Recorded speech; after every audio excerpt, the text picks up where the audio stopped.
redefining what a prime is considered?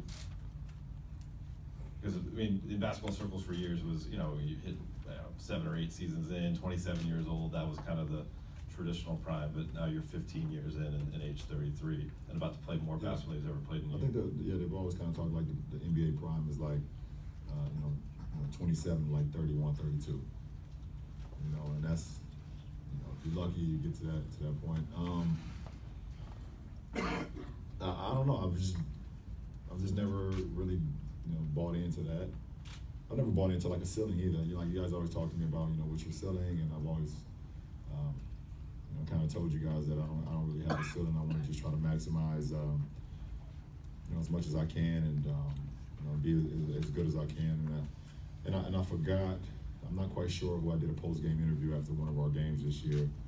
I don't know if it was maybe Doris or it was one of the great lady sideline reporters that we have that asked me, how do you feel and how are you still able to do this? And I told her that particular time, this is the best I felt in my career. It was Cassie Hubbard. Okay, well, there it is. And I don't know if she believed me, and I don't know if you guys believe me, but I really felt that. And I continue to just play at an all-time level, standard, for the rest of the season. And hopefully I can continue it, in this finals. So I've been blessed to be available. That's what I take pride in more than anything, is being available to my teammates every single day.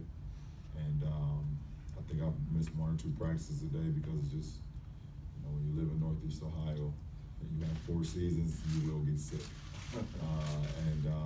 But I've been available for my teammates and been a leader to my teammates all year, and I've put in the work. And it's allowed me to be able to tomorrow suit up for the 101 consecutive time. And if I'm fortunate, I can suit up for the 108. We'll see what happens. And just quick follow-up, does that best feeling still apply, with Larry Nance falling into your leg and playing 94 minutes to close out game 6 and 7? I'm not going to tell you that. Chris, last one on the left. Chris Haynes, ESPN. Brock, a few years back, you used to talk about certain teams or certain players having cliff notes. It would probably be cliff notes when your career is said and done, your possible book or whatnot. With the Warriors' time, tenure,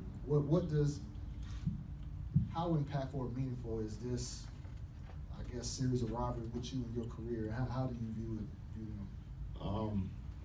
Listen, Golden State is one of the best teams I've ever played. It's one of the best teams that's ever been assembled. And then they added Kevin Durant. So then, what does that do to him? It even makes him even more dangerous and even more powerful and great. And and it's just it's for me as a competitor, it's fun. It's truly fun, and to know when I'm done playing a game of basketball, to know I played against some of the greatest teams that ever played, ever been assembled, and this is one of them. You look at it, they got 4 Hall of Famers on their team, and Clay, Dre, Steph, and KD. They got a Finals MVP that comes off their bench. They got a number 1 draft pick, or I think it was Sean Livingston 1 or 2 or something when he came out and fought back, and and he comes off their bench. They got an all-star power forward and David West, who comes off their bench. It's just like whoever they kind of suit up, or whoever they decide to be a part of, what they got going on over here is just a really, really high IQ basketball player and know how to play the game of basketball. So, at what chapter will the LeBron versus Warriors fit into my book? I have no idea. That's for myself and whatever writer I decide to pick.